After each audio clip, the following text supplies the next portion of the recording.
Hello and welcome to Daily Reflection with Aneel Aranha. Today is the 10th of November 2018. We're going to reflect on Luke chapter 16 verses 9 to 15. Jesus said, "And I tell you, make friends for yourselves by means of dishonest wealth, so that when it is gone they may welcome you into the eternal homes. Whoever is faithful in a very little is faithful also in much, and whoever is dishonest in a very little is dishonest also in much. If then you have not been faithful with the dishonest wealth, who will entrust to you the true riches? And if you have not been faithful with what belongs to another, who will give you what is your own?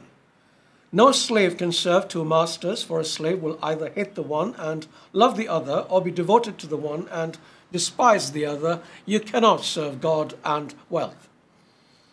The Pharisees, who were lovers of money, heard all this, and they ridiculed him.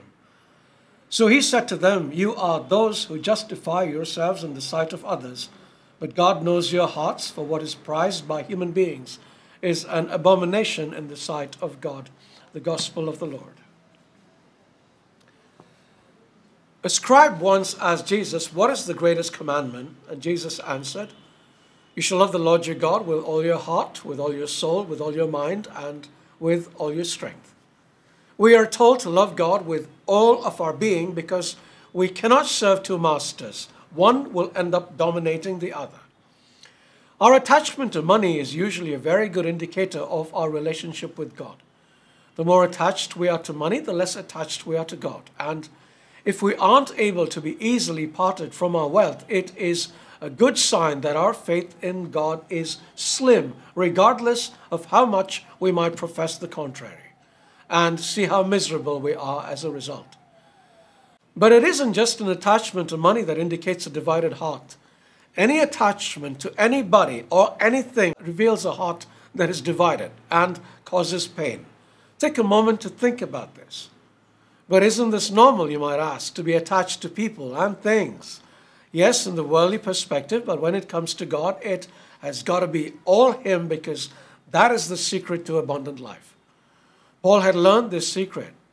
In his letter to the Philippians, he wrote, "I have learned the secret of being content in any and every situation, whether well-fed or hungry, whether living in plenty or in want." What is the secret? How can we always be content? He tells us, he says, "I can do all this through Him who gives me strength." It is in total and complete dependence on Christ. Paul had died to himself and all the desire that would divide his heart. As he states in his letter to the Galatians, "I have been crucified with Christ, and I no longer live, but Christ lives in me."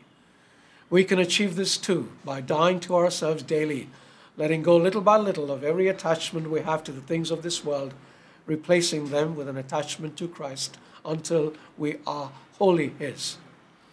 And this is real freedom, I promise. Try it and see how the entire texture of your life changes. God bless you.